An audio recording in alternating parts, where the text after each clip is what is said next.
Sheesh, Joe. It's really exciting. They showed me the numbers of shareholders who are online right now. 1,350 are viewing this. Thank you so much. Sheesh, Hawa, Doiksam Newsome for being with us today. We thanked Angoon earlier, and that's really important. You know, I find the strength to stand up and present to shareholders in as truthful and honest a way as I can, from being in our communities, from being with our shareholders, from having conversations, from getting hugs and handshakes and conversations with friends and folks that want to provide input to Sealaska. It's tough this year without that. But to Angoon, I hope you have a strong sockeye run. I hope the summer is great and healthy for all, and we will see you again. So when I've sat here through the meeting, I've had to find that strength and courage from the words of all those that have welcomed us today. Just really excited to have our veterans kick off the day, all that they've done for our country and our people. To hear the words of King Gay David Katzik, he's just been a treasure to our people and to Sealaska. Thank you. Richard Peterson, what a friend. Tlingit and Haida is truly working side by side Sealaska, and as he said, there is nothing we can't do if we're working together. Thank you, Douglas Indian Association, for letting us know that we have been through trying times before.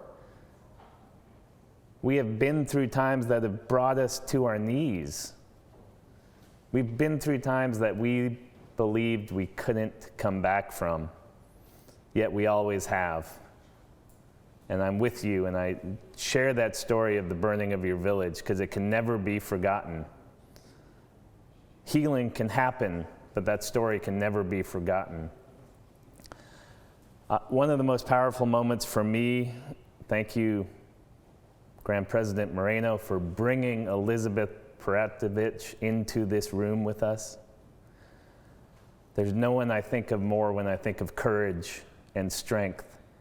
The courage to stand up in a very scary place. Our legislature, Senate offices, with no friendly faces around you, and speak the truth.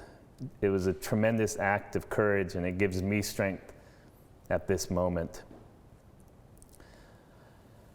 I thank you all for the comments. I know I may have missed some, but all of your words today have filled me with happiness and hope that everything that we have good going on right now will continue.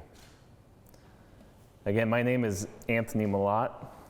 Ganak Yuchat Duasak, Tagwedi Ayachat, Kwashkakwan Yeti Ayachat, Koyakan Athabaskan Dutch Khan Ayachat, Tekwedi Ach Dachanuku. My Tlingit name is Ganak. I'm Tagwedi. I'm a child of the Kwashkakwan from Yakutat, Alaska, a grandchild of the Koyakan Athabaskan. My mother is in Rampart, Alaska, her homeland on the Yukon River right now. I'm very happy for that, for her being with her family. And the Tekwedi are ever present in our lives. My great-grandfather was Tekwedi, and they are our outer shell. And thank you for your presence. I want to start, I didn't get the chance at our community meeting, the virtual community meeting we had, to talk about the annual report cover. We talked about the theme for sure, and the theme has been ever present in today and through the videos and through the discussions we've had at the community meeting and through this entire election. It's a powerful theme because we cherish you. There is so much there. All we did was simply try to represent just the so many areas, items, people that we cherish. We cherish our elders. We cherish our youth. We cherish our community leaders. We cherish our language learners. We cherish our culture bearers. We cherish all those that are living in our communities and living our traditional life. And we cherish our land, our food, and our water as represented by this cover.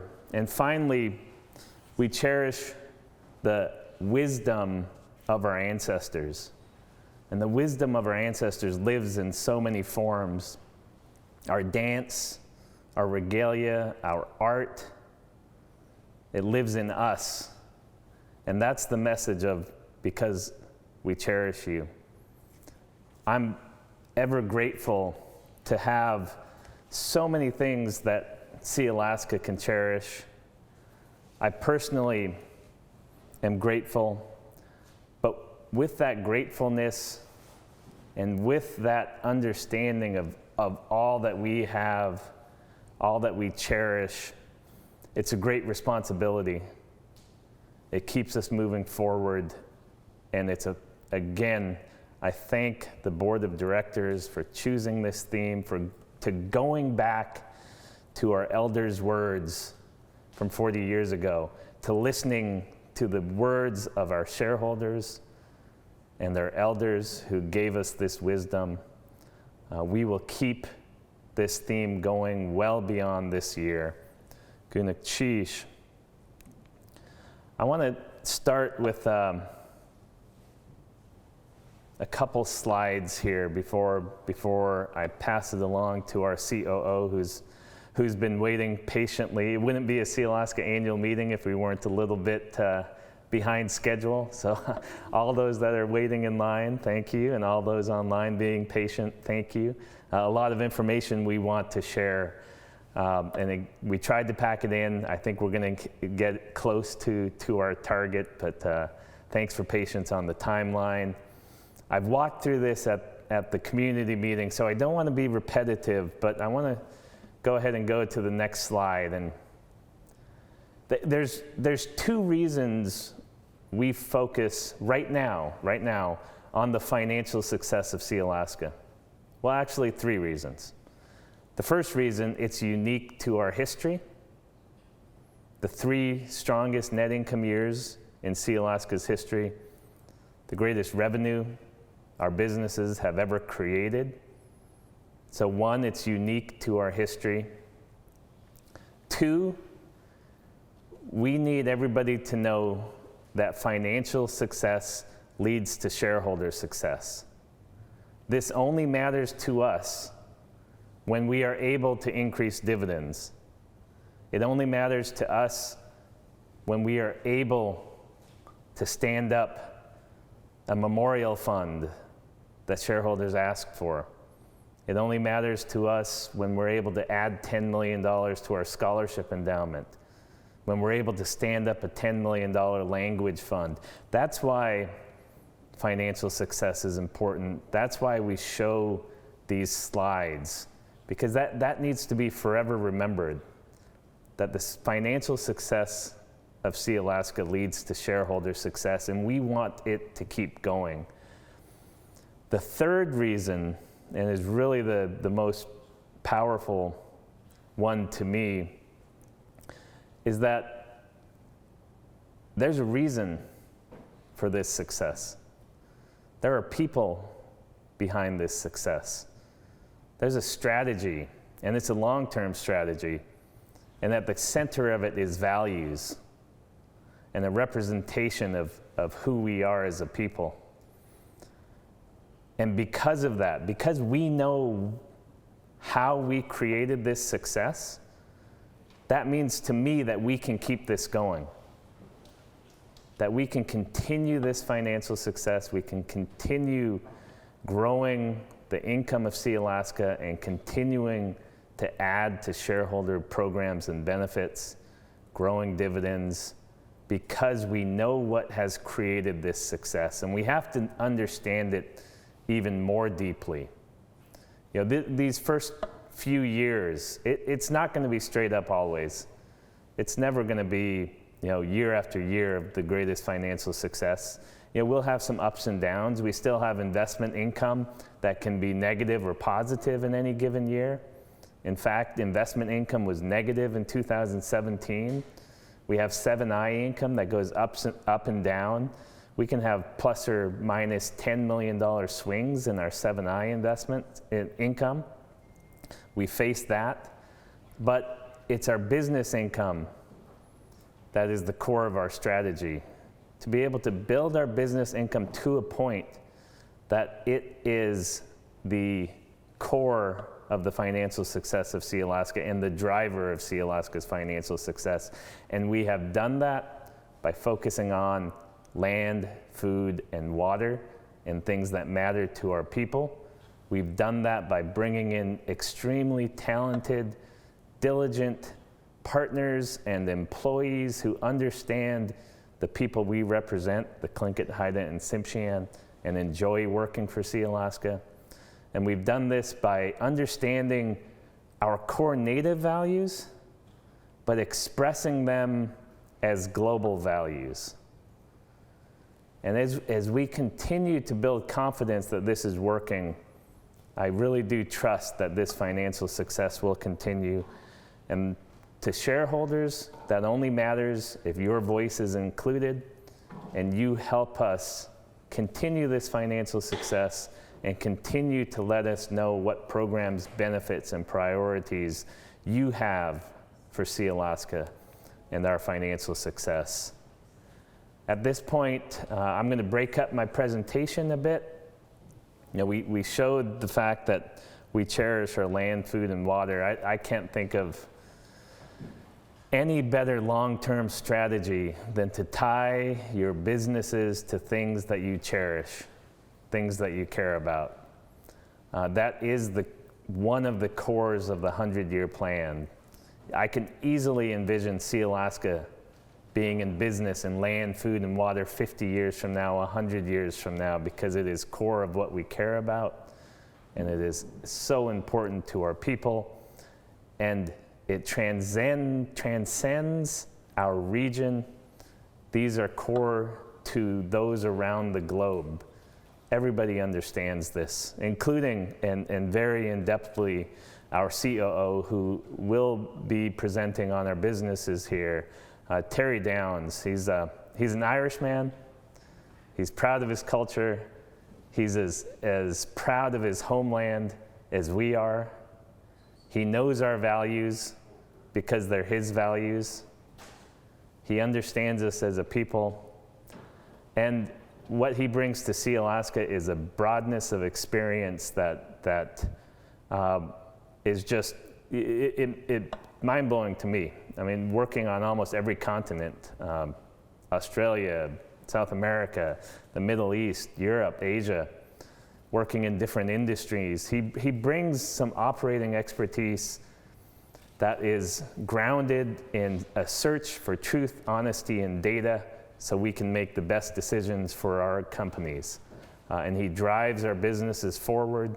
And I'm just so happy that Terry is willing to work with Sealaska, and thank him for the presentation and time he is giving today to speak with you, our shareholders.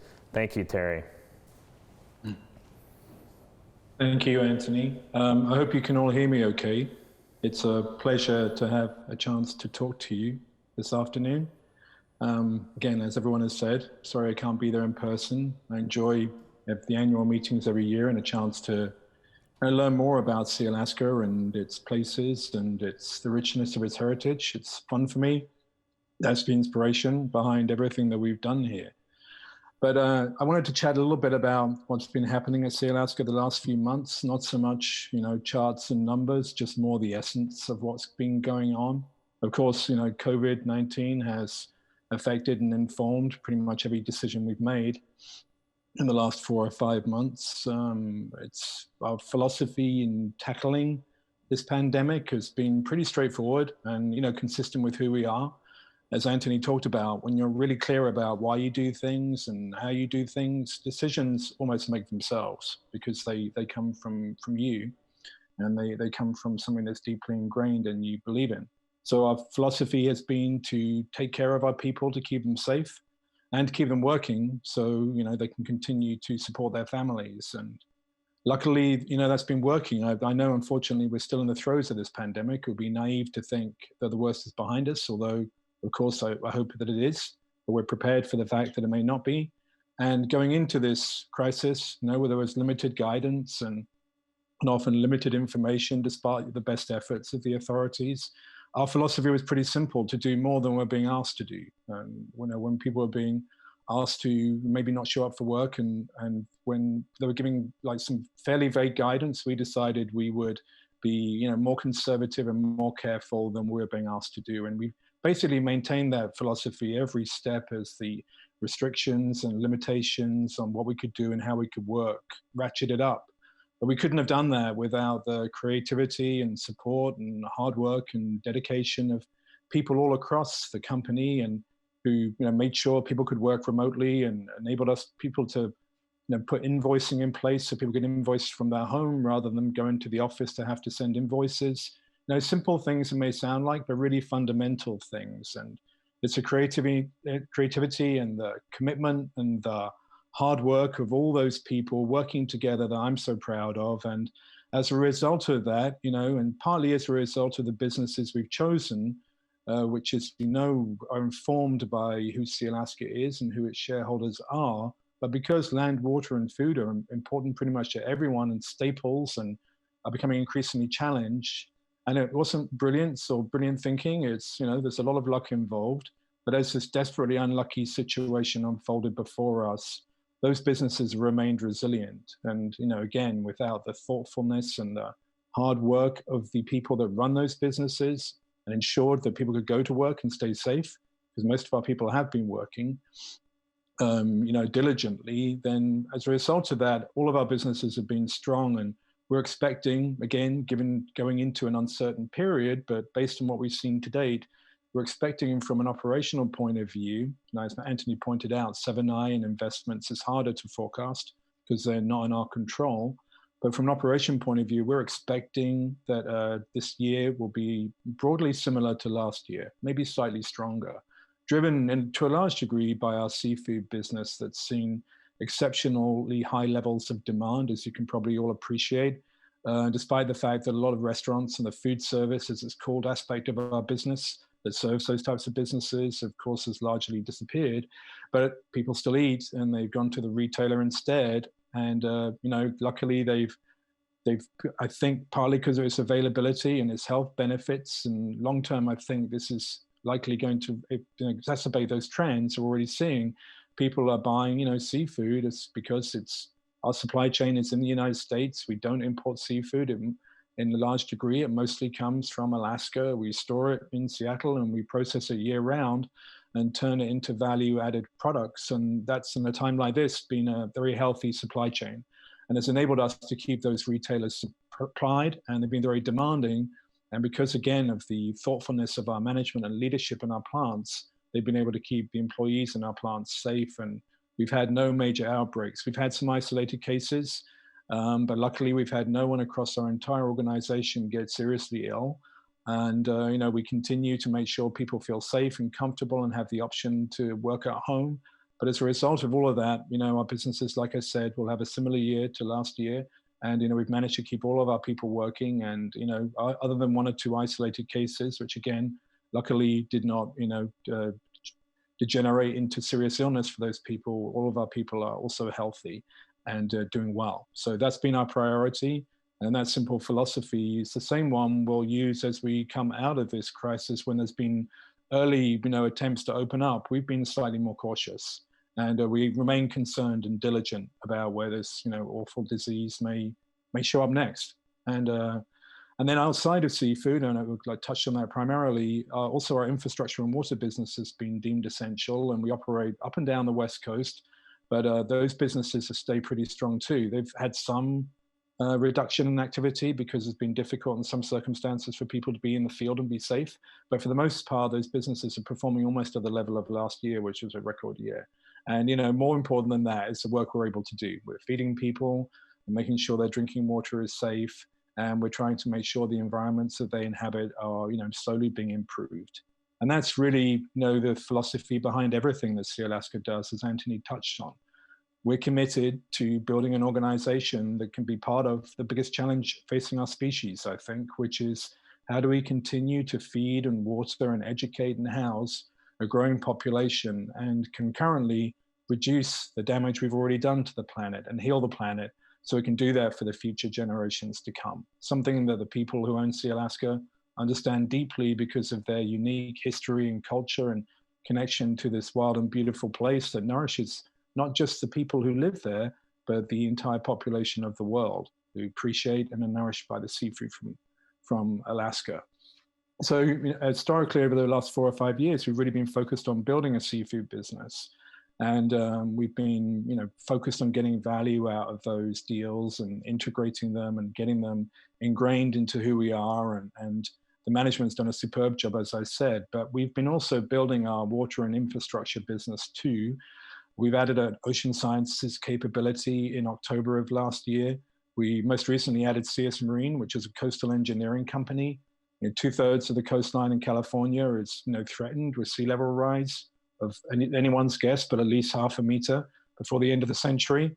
And a lot of places in the world will that will be devastating, especially to low-lying deltas in Southeast Asia and in Asia, more broadly in East Asia, that feed billions of people in those areas. So sea level rise is an urgent problem. And we've been basically trying to buy into organizations like CS Marine that are positioned to be able to help solve some of those challenges and have the experience and the assets and the ability to operate in difficult places.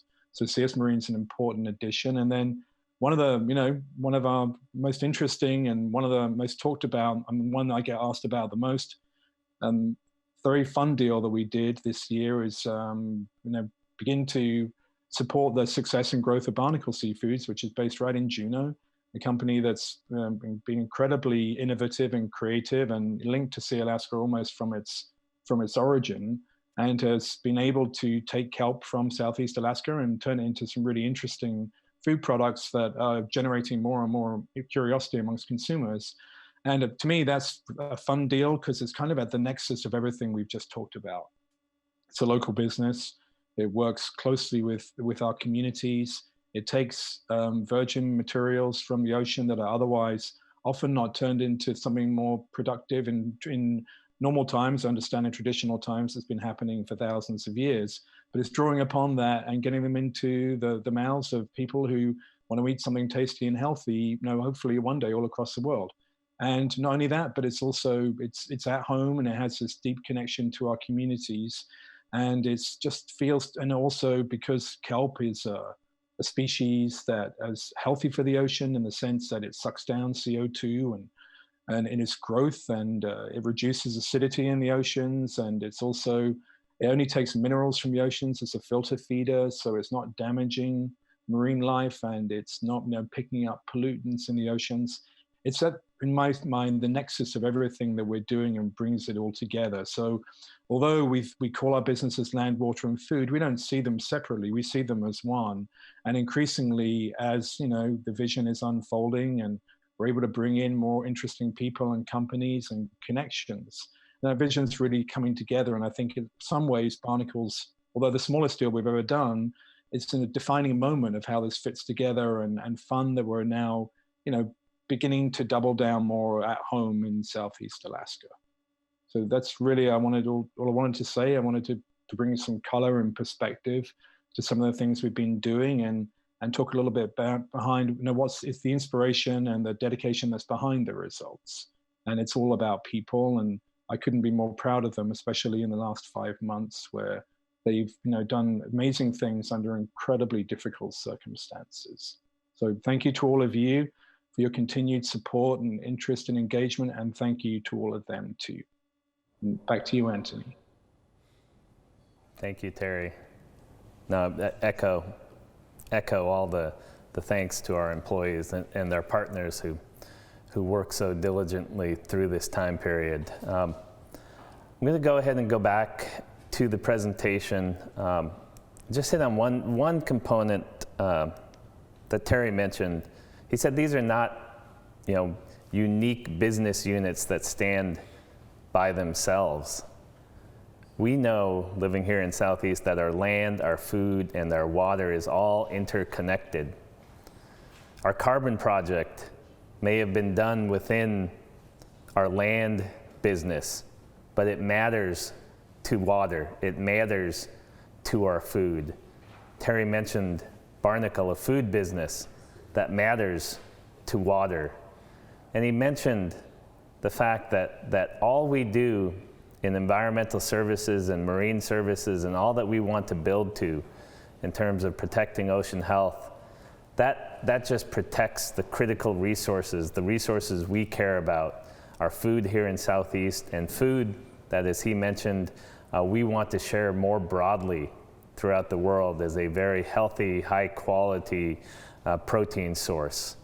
So they're very interconnected. Our businesses work well together. We have more to do to make that happen, but it's an intertwined vision that, again, gives a roadmap for a long-term future for Sealaska. We've walked through so much of this. We're very excited about our carbon program. It's going to bring more than $100 million in income into Sealaska over about a 5-year time period. It's a great result. We've talked about that. There's stories out there. Please learn more. Have gotten a lot of positive attention. It was our first very big step forward in terms of having something that we could say we are taking a step to address climate change, address ocean health.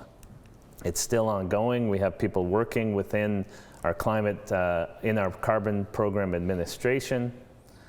And when we think about Southeast, we know what tourism is in Southeast. We know why people come here. It is connected to land, food, and water. People come to Southeast because it's beautiful, it's pristine, it's wild. We have wildlife that is unique and very visible and open to tourists. They come because of our culture, our communities, and we see the potential for tourism to be tied into land, food, and water. We haven't made an investment yet. We're still looking at it, but we believe it can fit, and we want tourism to work for our communities. We know economic development is short in opportunity for our communities. This is one that we believe can be beneficial. Terry talked about our food business. We continue to build the water business. He mentioned CS Marine. And he mentioned our values. And these values, they started with those core values that Sealaska Heritage Institute had, our Council of Traditional Scholars. The same Council of Traditional Scholars that has been maintained over the last 40 years to continue to give us the wisdom and guidance that those at the Because We Cherish You moment 40 years ago gave us. We've worked with culture bearers, and we've defined values that, again, we believe work for Sealaska. One is extremely obvious, working together. We know the power of working together. We know we can make better decisions if we're working together. We know we need, when you put forward a vision like ocean health, how are you going to solve ocean health? How are you going to solve the issues of underperformance and education of our youth without curiosity, without caring about that long-term vision? And with curiosity and working together, finding new innovative solutions to the problems that will make progress in aspirational visions that I believe we're not going to solve tomorrow, but we may be able to solve over a 100-year time period. And we're dedicated to utilizing these values to make steady progress. And I haven't gotten into the just how important, you can say you're working as a team, but if you bring your own bias and you bring your own self-interest into that team environment, and you start advocating for decisions that are based on your bias and self-interest, teams don't work. You have to live by truth. You have to live by honesty. You can have your own biases and self-interest, but recognize them. And we've gotten better at this. No one's ever going to be perfect, but we know that this is one step, this is one way that Sealaska will make better decisions for many, many years to live in truth and honesty. I'll move on because we're going to have the opportunity within our 100-year plan that we're going to be rolling out to continue to talk about how important the core values are to us and how we want those to live with us within a 100-year plan that we never forget. And we want to get better at using those core values to create value for Sealaska. Right now, we've taken a full turn on what we call kind of our flywheel, a wheel that if we get going, if we create momentum, it just gets easier for us, and we go around this circle and just create quicker and greater progress and success. It starts with people, it starts with our employees, it starts with partners who understand our values and we attract to be a part of Sealaska. It starts with curiosity and a big vision that drives people to think critically and put forth solutions and problem solve. And through that process, your knowledge base grows and you're just around to doing it all over again. And again, this will work for 100 years. This is what's going to make progress for us. And why? Why do we want to create that progress? We know we want our youth to have the best future they can. We want our youth to have pride and respect within themselves. We want them to know that they can reach their full potential. We want them to know they can be leaders. I want them to know that they can improve the status of their communities and their families and their own lives through education and investing in themselves. And we want this cycle, which we know once this cycle gets going, it's going to improve the lives of us today and our grandchildren tomorrow. This is the core of our 100-year plan. Again, we continue to put the financial performance up there just as a moment in time indicator of what we are doing is working. Our shareholder voice, and this is the transition to the next opportunity. I cannot stand up and give you the emotion and passion of our shareholder voice as well as our shareholders and those that are working in important areas.